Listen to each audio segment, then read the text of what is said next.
नमस्कार दोस्तों, स्वागत है अपनी YouTube channel top trending GK में। दोस्तों इस वीडियो में देखने वाले हैं 2 सितंबर 2022 ग्रुप डी की सेकंड शिफ्ट यानी 12:45 से जो 2:15 वाली शिफ्ट है।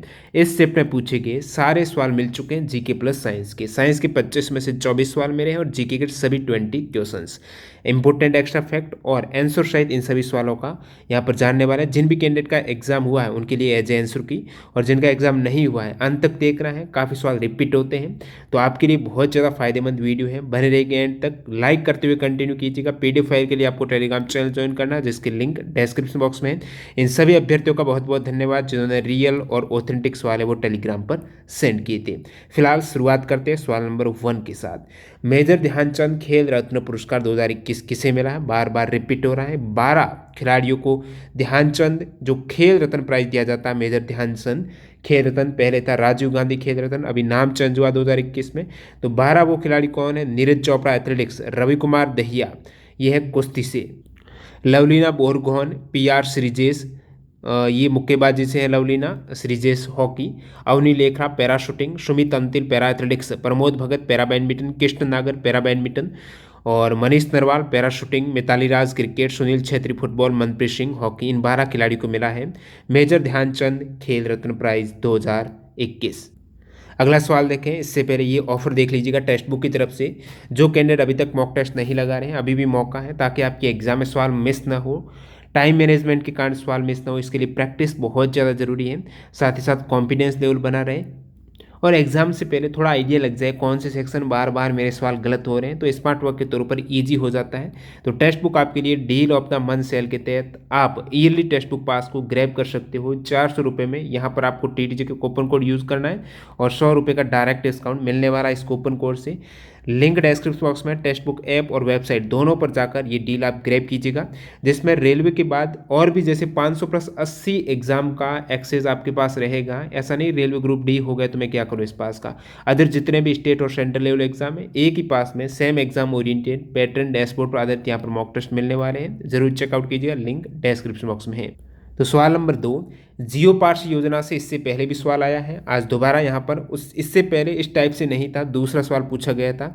यानी ये योजना किस मंत्रालय की है? इस प्रकार से जियो पार्स योजना में शादी करने योग्य आयु के पार्सी लड़के और लड़कियाँ जो 30 तक के किशोर हैं, जो कि ठीक की जाने वाली रोग विशेष समस्या जिसका परिणाम बंधुत्व होता है को कितनी सहायता राशि? तो सहायता राशि से लड़कियों के लिए 25,000 है, लड़कों के लिए 15,000 रुपये हैं। ये चिकित्सकीय सहायता उपलब्ध कराई जाती है। ये थोड़ी योजना और आप डिटेल में जानेंगे। और इस योजना का बताऊं, एक स्टूडेंट ने बताया कि शिशु देखभाल करके ये था, तो जियो पार्स योजना में शिशु देखभाल के लिए भी राशि है। यानी शिशु देखभाल सहायता उन अभिभावकों को ये प्रदान की जाती है जिसमें बच्चे के 8 वर्ष की आयु तक यहाँ पर प्रति बच्चा अधिकतम 4,000 रुपये पर मंथ रहता है, जो कि कम से कम ये इतनी होती है। और शिशु देखभाल की अन्य जैसे रखरखाव वगैरह हैं आदि व्यय के लिए ये निधियाँ नहीं दी जाएगी। इसके अतिरिक्त शिशु देखभाल के लिए वरिष्ठ नागरिक मानदेय बच्चे की 10 वर्ष की आयु तक प्रति बच्चा प्रति माह 3,000 रुपये हैं। और 70 वर्ष की आयु के बाद जो बुजुर्ग हैं वो शिशु देखभाल नहीं करते, उनके लिए राशि दी जाती है, तो 4,000 रुपये प्रति माह है। जो 70 वर्ष से अधिक बुजुर्ग हैं उनके लिए, तो ये तो शिशु देखभाल राशि हो गई। ये सभी पार्स योजना है। और इस जियो पार्स योजना के अंतर्गत यदि आप सैरोगेसी करते हो, इसका मतलब क्या हुआ? जियो पारसी जो 2013 में शुरू हुई है, तो पारसी समुदाय है अल्पसंख्यक में आता है, उनकी जनसंख्या घट रही है, उनकी प्रजनन दर 1 से भी कम है, यानी प्रति महिला 1 से कम बच्चा वो जन्म देती है अपने पूरे प्रजनन काल में। तो जनसंख्या धीरे धीरे कम हो रही। सरकार चाहती कि पारसी समुदाय की जनसंख्या इस प्रकार गिरे नहीं, बनी रहे मेंटेनेंस उनका, तो उनको वो सहायता देती है, आर्थिक रूप से भी करती है, सारा कुछ चिकित्सक की सहायता भी देती है। और ये सितंबर 2013 में योजना शुरू की गई थी। इसमें यदि कोई सैरोगेसी कराती है, आईवीएफ कराते हैं, उनके इसमें अधिकतम 8 लाख रुपए तक की भी सहायता दी जाती है। तो कौन सा था? इनमें से ही पूछा गया। मैंने पूरी जो गवर्नमेंट की तरफ से पूरी ये योजना है वो मैं डिटेल में जाना है, ये प्रमुख फैक्ट है इनके। नेक्स्ट बात करूँ, pH value of milk of magnesia. PH value of milk of magnesia है 10, ठीक है। नींबू के रस की पीएच होती है 2.4 और मिल्क ऑफ मैग्नीशिया की 10.5 और सोडियम हाइड्रोक्साइड की 14, जठर के रस की पीएच होती है 1.2। ये सभी डायरेक्ट एनसीईआरटी में पीएच वैल्यू दे रखी है। प्रीवियस भी आ चुका है, प्रीवियस में ये सभी मिलान करना था, आज इंडिविजुअल पूछ लिया मिल्क ऑफ मैग्नीशिया का, तो इजीली जो कर पाएंगे कैंडिडेट जिन्होंने पूरा एनालिसिस देखा है। ये आप पीएच वैल्यू और भी देख सकते हो, जैसे आपको पूछ दें मूत्र के पीएच की वैल्यू कितनी होती है यूरिन की, तो वो होती है 6। ब्लड की कितनी होती है 7.35 से 7.45। ये सभी बियर्स की 4.5 होती हैं। नेक्स्ट सवाल की ओर मूव करते हैं। 2021-22 प्रो कबड्डी लीग सीजन 2022-21 के विजेता कौन है? सेम सवाल इससे पहले आया था और उसमें दे रखा था कि दबंग दिल्ली ने किस टीम को फाइनल में हरा दिया था, जो 3 बार की टाइटल चैंपियंस रह चुकी है। आज उल्टा पूछ लिया, दबंग दिल्ली सभी कैंडिडेट ने क्रैक किया होगा। अभी तक आप देख पा रहे हो प्रीवियस ईयर से, मतलब प्रीवियस शिफ्ट से। 3 चैम्बर हृदय किसका होता है? ये भी एक्स्ट्रा फैक्ट मैं बता चुका हूँ जब आपकी एक सवाल पूछा गया शायद फिश के हृदय से, उसमें मैंने बताया था 3 चैम्बर होता है मेढक का, यानी जो भी उभयचर है, मेढक उभयचर है, सैलमेंडर है, फ्लाइंग लिजार्ड है, किंग कोबरा है, यानी सरीसृप वगैरह है, और उभयचर है। एम्फीबियन और जो सरीसृप है, रेप्टाइल्स है, उनका हृदय होता है 3 चैम्बर का होता है, जिसमें 2 एट्रिया 1 वेंट्रिकल है रेप्टाइल्स के केस में। और यहाँ पर आप सभी एग्जाम्पल देख सकते हो। 4 चैम्बर का पूछ रहे तो हमारा ह्यूमन का तो होता ही है, क्रोकोडाइल का होता है, पिजन जो पक्षी पक्षी आपको मिलेंगे, मानव है, मैमल्स, ये सभी 4 चैम्बर हृदय युक्त होते हैं। फिश का होता है 2 चैम्बर का, रोहू है, ये सभी 2 चैम्बर। हिंदू समाज से अस्पृश्यता मिटाने के लक्ष्य से हरिजन सेवक संघ की स्थापना गांधी जी ने कब की थी? 1932 में। नेक्स्ट सवाल पूछा गया था कि कुमायूं हिमालय कौन सी 2 नदियों के बीच का क्षेत्र है? तो सतलुज और तीस्ता नदियों के बीच के हिमालय को कहा जाता है कुमायूं हिमालय। मैं 4-5 हिमालय जो इस प्रकार नदियों के बीच का क्षेत्र है बता देता हूँ, आने वाले शिफ्ट में पूछ रहे तो आपके लिए ईजी हो। जैसे नेपाल हिमालय पूछ रहे तो आप कहेंगे तीस्ता तो है ही है, साथ साथ काली है, और सतलुज के साथ तीस्ता दे दी जाए तो वो है कुमायूं, और काली के साथ तीस्ता नदी दी जाए तो वो है नेपाल, नेपाल काल। ठीक है। पंजाब या फिर कश्मीर हिमालय कहा जाता है, सिंधु के साथ सतलुज है, वो पंजाब या कश्मीर हिमालय। और असम हिमालय है तीस्ता के साथ दिहांग, दिहांग प्लस तीस्ता असम। पूर्वी हिमालय कहा जाता है दिहांग घाटी से परे स्थित जो हिमालय है वो पूर्वांचल या फिर पूर्वी हिमालय। 1.66 पेटाफ्लॉप्स क्षमता का कौन सा सुपर कंप्यूटर आईआईटी रुड़की में स्थापित किया गया है? इससे पहले जस्ट इसका उल्टा पूछा गया था सवाल कि परम गंगा जो कंप्यूटर है, जो सुपर कंप्यूटर वो किस आईआईटी में स्थापित हुआ है? आज पूछा वो है कौन सा कंप्यूटर सुपर कंप्यूटर, तो ये है परम गंगा है। 1.66 पेटाफ्लॉप क्षमता है, आईआईटी रुड़की में स्थापित है, सीडेक के द्वारा विकसित है। खाद्य श्रृंखला में हिरण किस अवस्था में आएगा? प्राथमिक उपभोक्ता है। मैंने 3 गुप्त चैप्टर बताए हैं, उनमें से ये सवाल आ गया है, और इन गुप्त चैप्टर में ये पूरी इमेज मैंने डाली थी, आप देख सकते हो। ये हिरण है, ये है प्राथमिक जो उत्पादक रहता है, सॉरी उत्पादक, उत्पादक के बाद होता है प्राथमिक उपभोक्ता। प्राथमिक उपभोक्ता हमेशा होगा शाकाहारी, क्योंकि उत्पादक है, उत्पादक जैसे पेड़ पौधे हैं, क्योंकि पेड़ पौधे हैं वो अपना भोजन स्वयं बनाते हैं, स्वपोषी है सूर्य के प्रकाश से, तो वो उत्पादक है। और जो पेड़ पौधों को ग्रहण करेगा वो कौन होगा? शाकाहारी होगा। तो प्राथमिक उपभोक्ता है यहाँ पर हिरण, जो आप शाकाहारी बोलते हो, और जो हिरण को खा रहा है वो द्वितीयक उपभोक्ता है, मांसाहारी है, और एक तृतीयक उपभोक्ता भी रहता है। ये 4 लेवल तक, पोषी स्तर तक ये खाद्य श्रृंखला रहती है। 4 के बाद आगे नहीं बढ़ती है, क्योंकि ऊर्जा का स्थानांतरण 10% ही हो पाता है, तो धीरे धीरे ऊर्जा ही आगे नहीं हो पाएगी तो क्या खाएगा आगे? तो ये सभी आप पोषी स्तर देख सकते हो कौन किसको खा रहा है।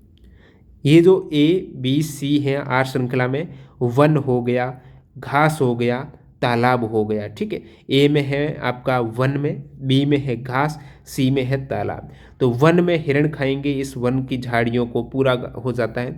घास को ये छोटे छोटे कीट खाएंगे, उसको मेंढक खा जाता है, मेंढक को सांप खाता है।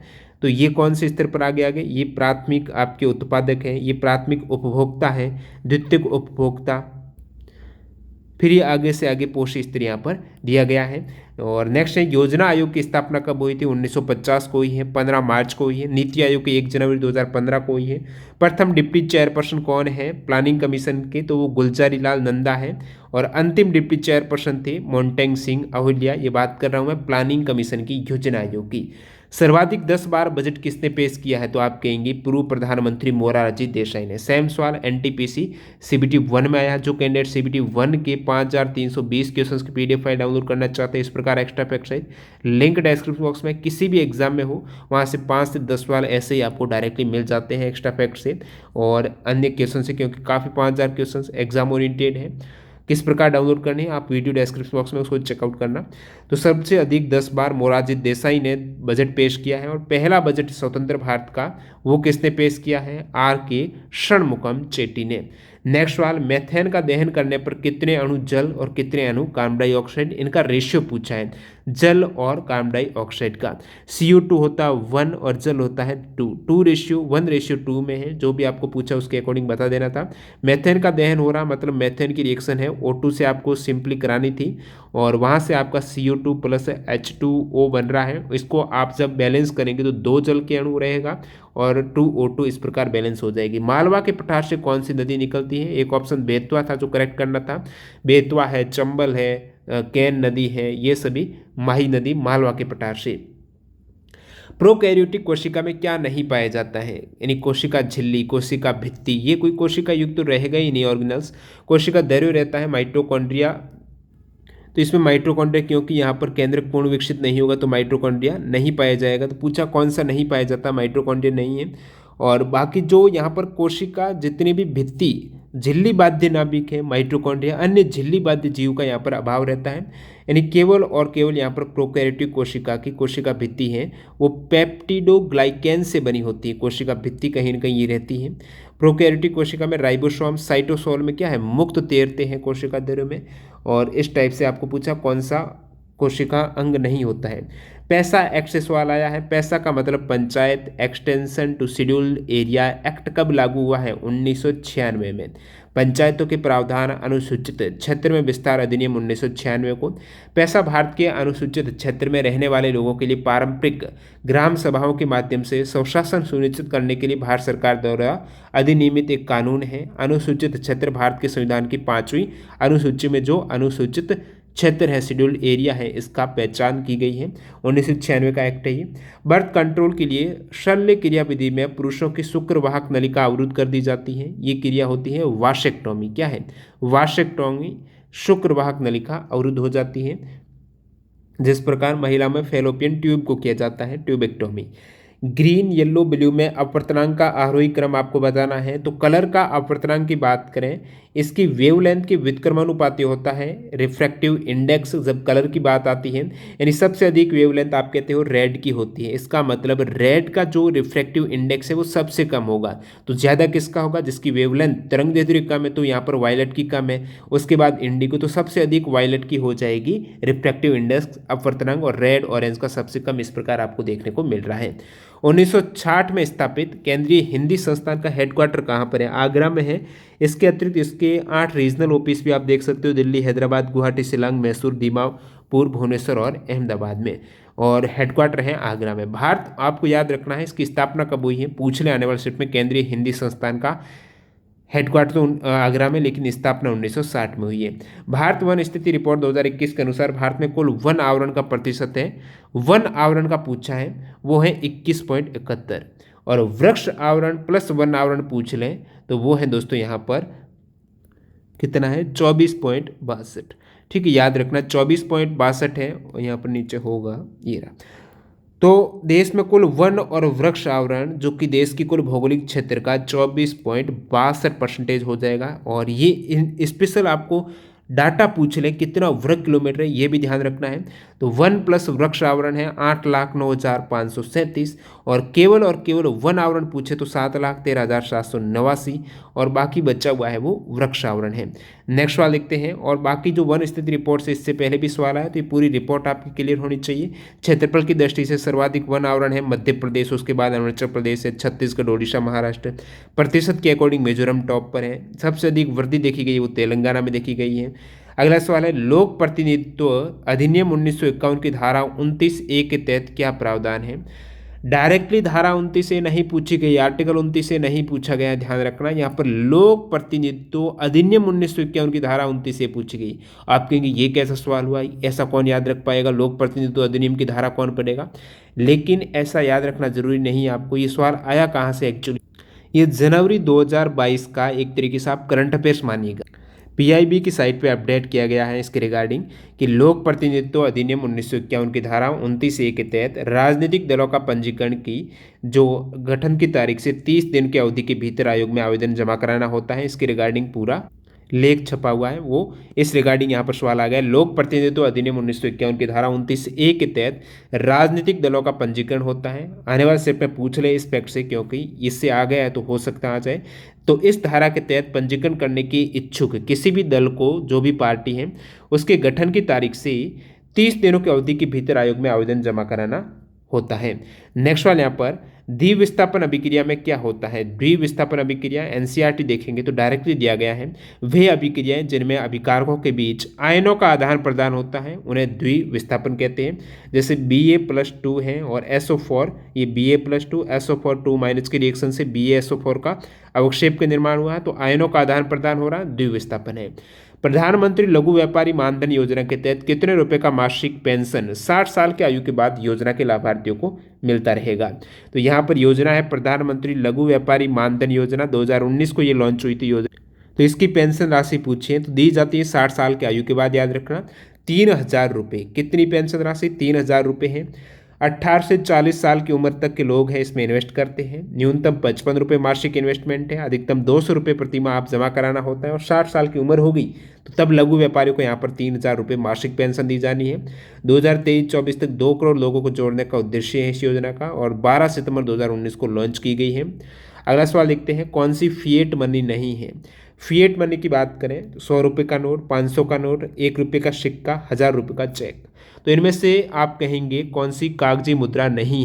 करेक्ट आंसर 1000 रुपये का चेक, सी नहीं डी होगा करेक्ट, ध्यान रखना। चेक है ये फिएट मनी नहीं है, और क्योंकि ये किसी भी सेंट्रल बैंक के द्वारा बैक्ड नहीं। चेक कोई आरबीआई थोड़ा ही जारी करता है, अलग अलग बैंक जारी करती है। तो सेंट्रल बैंक आरबीआई के द्वारा जो जारी करेंसी है वो एक तरीके से फिएट मनी आप कहेंगे। फिएट मनी को किसी भौतिक वस्तु या वित्तीय साधन के बजाय किसी देश की सरकार के द्वारा समर्पित किया जाता है। कोई भी भौतिक वस्तु नहीं होती है, इसका मतलब ये नहीं, भौतिक वस्तु का मतलब जैसे 1 किलो गोल्ड रखा उसके बराबर करेंसी जारी कर दी, ऐसा यहाँ पर जरूरी नहीं है फिएट मनी में।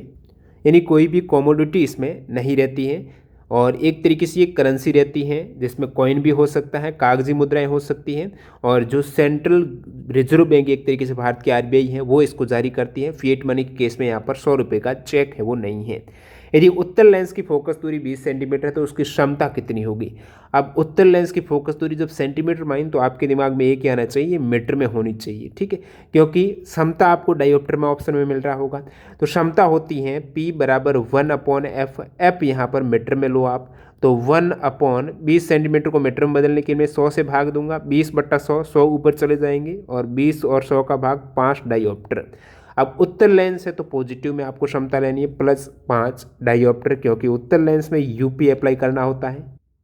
ध्यान रखना, उत्तल लेंस हो या फिर उत्तल दर्पण हो, दो चीज़ हमेशा पॉजिटिव रहेगी। उत्तल लेंस और दर्पण दोनों में दो चीज़ क्या, एक तो फोकस लेंथ, एक उसकी त्रिज्या, वो हमेशा पॉजिटिव। नेक्स्ट बार 10 ओम 20 ओम के दो प्रतिरोध समानांतर क्रम में 6 वोल्ट की बैटरी से जुड़े हैं, तो दोनों प्रतिरोध में धारा का मान क्या होगा। अब दोनों में अलग अलग धारा का मान पूछा है, समानांतर क्रम में धारा का मान दोनों प्रतिरोध में अलग अलग होगा। I बराबर क्या होता है, V/R होता है। यहाँ पर V6 तो V6 एक बार हो जाएगा 6/10, एक बार हो जाएगा 6/20, यानी 0.6 और 0.3। अगला सवाल देखते हैं, उत्तल दर्पण में यदि f 10 सेंटीमीटर, u 9 सेंटीमीटर है तो इमेज की दूरी क्या होगी। तो यहाँ पर f बराबर आपको उत्तल दर्पण में 10 सेंटीमीटर दिया है तो UP +10 लेना होगा, और u बिंब की दूरी हमेशा नेगेटिव में रहती है, u बराबर -9 सेंटीमीटर।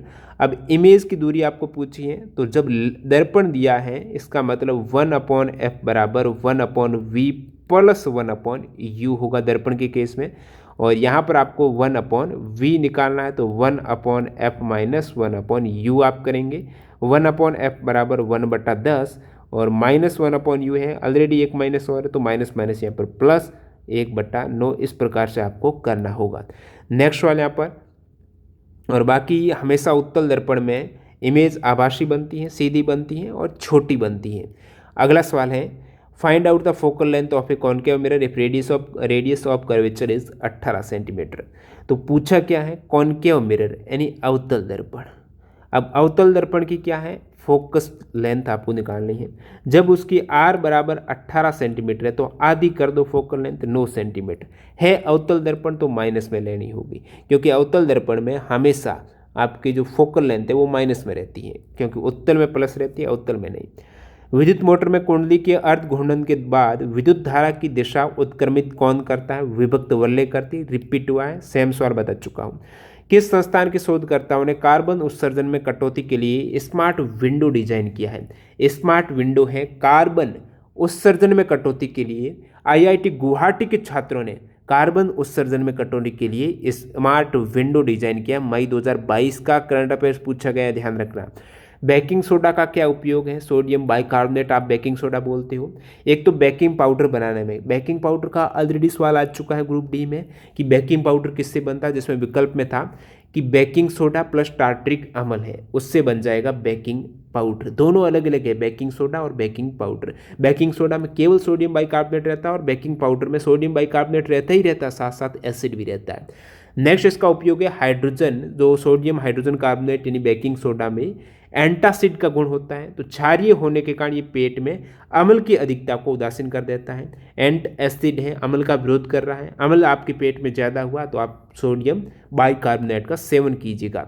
इसका उपयोग सोडा अम्ल अग्निशामक में भी किया जाता है और खाने को शीघ्रता से पकाने में। इस फैक्ट से भी ग्रुप डी का सवाल आ चुका है पहले। प्राण और दैहिक स्वतंत्रता का अधिकार किस आर्टिकल में आप कहेंगे, 21 में। प्राण और दैहिक 21 में। अब 21A में क्या है वो आप कमेंट सेक्शन में बताएंगे, ताकि मेरे को पता चले कितने कैंडिडेट लगातार कंटिन्यू वीडियो को एंजॉय कर रहे हैं। निम्न में से किसका चालक तार की प्रतिरोध पर कोई प्रभाव नहीं पड़ता है। चालक तार का प्रतिरोध है R ρL/A तो रहता ही रहता है, साथ ही साथ टेम्परेचर पर भी डिपेंड करता है, मोटाई पर करता है। मोटाई एक तरीके से अनुप्रस्थ काट क्षेत्रफल हो जाएगी, उसमें तापमान है, लंबाई है, तो हो सकता है प्रकृति ऑप्शन में है, तो ये करेक्ट है। निम्न में से पृथ्वी पर सर्वाधिक मात्रा में पाए जाने वाला तत्व कौन सा है, तो सर्वाधिक मात्रा में वैसे प्रकृति में एलिमेंट पाया जाता है ऑक्सीजन 46.1%। विकल्प के अकॉर्डिंग आप एल्यूमिनियम कर सकते हो। यदि धातु का स्पेशल पूछा है तो धातु के केस में एल्यूमिनियम सबसे अधिक पाई जाती है। तो सेकंड स्थान पर वैसे सिलिकॉन है, धातु और उपधातु दोनों, अधातु दोनों है, यानी उपधातु है एक तरीके से। धातु का पूछा जाए सर्वाधिक जो भूपर्पट्टी पर पाई जाने वाला धातु कौन सी, तो आप कहेंगे एल्यूमिनियम है। और पृथ्वी पर भूपर्पट्टी पर यानी अर्थक्रस्ट पर सबसे अधिक एलिमेंट ऑक्सीजन, उसके बाद सिलिकॉन, उसके बाद aluminium, iron, calcium, sodium, magnesium, potassium, titanium, hydrogen, ये सभी टॉप 10 एलिमेंट भूपर्पट्टी पर मैंने बता दिए। नेक्स्ट वाला, सबसे ज़्यादा ऋचाएँ किस वेद में है। ऋचाएँ सबसे अधिक ऋग्वेद में आप देखेंगे 10 मंडल 1028 सूक्त और 10,462 ऋचाएँ कहो, श्लोक कहो, यानी सबसे अधिक ऋचाएँ हैं, इसलिए इसे ज्ञान का वेद कहते हैं। नेक्स्ट वाले यहाँ पर हीट बराबर आपको H बराबर I²RT रहता है ना, यानी प्रतिरोध बढ़ेगा तो हीट बढ़ेगी, हीट बढ़ रही है तो प्रतिरोध बढ़ रहा है, एक दूसरे के समानुपाती।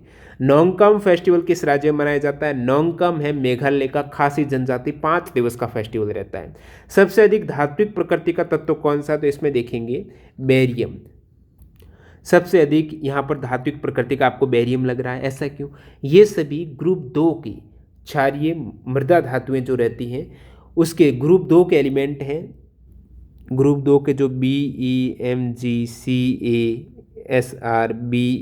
ये पूरे ग्रुप 2 के एलिमेंट। तो इसमें आप ऊपर से नीचे आने पर ये समूह में क्या होता है, धात्विक गुण बढ़ता है, क्योंकि कोष की संख्या बढ़ती है। कोष की संख्या बढ़ने से इलेक्ट्रॉन का आकर्षण यहाँ पर जो रहता है आपके न्यूक्लियस में, प्रोटॉन उसके सापेक्ष कम हो जाता है बाहरी कोश के इलेक्ट्रॉन का आकर्षण, तो इजीली इलेक्ट्रॉन को त्याग सकता है। धात्विक गुण का मतलब इलेक्ट्रॉन जितना इजीली त्यागेंगे उसका धात्विक गुण उतना ज़्यादा।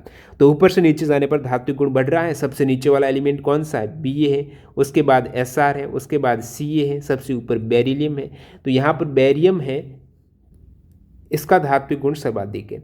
ओवरऑल का मैं देखूं पूरी पीरियोडिक टेबल में सबसे अधिक धात्विक गुण है वो आपको सीजियम में देखने को मिलेंगे, क्योंकि धात्विक गुण है वर्ग 1 के एलिमेंट के सबसे अधिक है। क्योंकि आवर्त में आप यदि लेफ्ट टू राइट जाएंगे उस केस में धात्विक गुण घटते हैं, इसका मतलब लेफ्ट वाले का सबसे अधिक धात्विक गुण। और आवर्त में मतलब वो समूह में सबसे नीचे वाले का सबसे अधिक, तो सी एस का यहाँ पर सीजियम। वैसे सीजियम से नीचे भी एक एलिमेंट है वो रेडियो एक्टिव है, फ्रेंशियम स्थायित्व नहीं है, तो ये आपका सीजियम करेक्ट होगा। पौधे को भोजन और ऊर्जा किस प्रकार मिलती है? फोटोसिंथेसिस। कौन सा तत्व न धातु है न अधातु है, मतलब मेटलॉइड है, उपधातु है, तो जर्मेनियम हो जाएगा। ये सभी मेटलॉइड है। 7 मेटलॉइड्स कौन सी है? Boron, silicon, germanium, arsenic, antimony, tellurium और पोलोनियम। अगला सवाल, निम्न में से कौन सा समूह समजातीय श्रेणी का है? समजातीय श्रेणी का ये विकल्प है, यानी उनका जो सूत्र है वो एक समान सूत्र से ये ड्राइव हुए हैं। तो यहाँ पर थोड़ा बहुत डाउट लग रहा है, आप कमेंट सेक्शन में बताना। यही ऑप्शन थे। एक तो C2H5OH और CH3OH है, ये सेम क्रियात्मक समूह का फंक्शनल ग्रुप का है। CH3 ये भी कीटोन का CH3COCH3 C2H5COCH3। तो क्या यही ऑप्शन थे? तो थोड़ा बहुत डाउट लग रहा थे या नहीं, आप बताना। फेरिक क्लोराइड की जिंक से अभिक्रिया कराने पर ये पीला रंग खो देता है और कौन सा प्रोडक्ट बनेगा? अब इसका मतलब फेरिक क्लोराइड ये बन जाता है फेरस क्लोराइड में कन्वर्ट हो जाता है, और इसका जिंक रिड्यूस हो, जिंक ने FeCl3 से FeCl2 को रिड्यूस कर दिया है, रेडॉक्स रिएक्शन हुई है। जिंक यहाँ पर रेडॉक्स रिएक्शन में क्या हो रहा है? जिंक ऑक्सीडाइज्ड हो रहा है Zn+2, और Fe है वो रिड्यूस्ड हो रहा है, यानी अपचयन हो रहा है उसका Fe+3 से वो Fe+2 आयन में। इस कारण वो पीले रंग से गहरे हल्के जो हरे रंग में कन्वर्ट हो जाता है। नेक्स्ट वाला देखते हैं। यहाँ पर सार्वजनिक तौर पर कोई वस्तु है तो उसको क्या कहते हैं? ये सवाल समझ में नहीं आया, किस टाइप से कोई वस्तु की बात हो रही थी, यानी इकोनॉमिक्स का आपके ये सवाल है। चुंबकीय बल रेखा संबंधित सही कथन बताना था, तो चुंबकीय बल रेखा बार बार बताया हुआ है। बाहर जाएगी नॉर्थ से साउथ पोल में, अंदर आएगी साउथ से नॉर्थ पोल में, तो उत्तरी ध्रुव से निकलती है, करेक्ट है। और उत्तरी ध्रुव से अंदर आते हैं, अंदर तो साउथ ध्रुव से आ रही है। समानांतर क्रम में निकलती है और एक दूसरे को काटती नहीं है, और इस प्रकार ये चलती रहती है। नेक्स्ट वाले यहाँ पर किशोरावस्था में गर्भवती होने संबंधित कथन से एक सवाल पूछा गया है, स्टेटमेंट आप कमेंट सेक्शन में बताना। तो यहाँ पर 45 में से 44 सवाल आपके सामने हैं। सबसे अधिक इस प्रकार ऑथेंटिक सवाल किसी भी प्लेटफॉर्म पर आपको नहीं मिलने वाले हैं। एफर्ट के लिए लाइक ज़रूर कर देना। जिन भी कैंडिडेट का आने वाला शिफ्ट में एग्जाम है तो चैनल से जुड़ जाइएगा, यानी सब्सक्राइब नहीं किया है, बहुत कम कैंडिडेट हैं अभी भी सब्सक्राइब नहीं कर रहे हैं, तो ज़रूर सब्सक्राइब कीजिएगा ताकि इस प्रकार जो भी वीडियो है उसके अपडेट आपके सामने सबसे पहले मिले। और यदि टेस्ट सीरीज ज्वाइन करना चाहते हो तो टेक्स्ट बुक से TT GK coupon code use करके हुए ज्वाइन करना। धन्यवाद।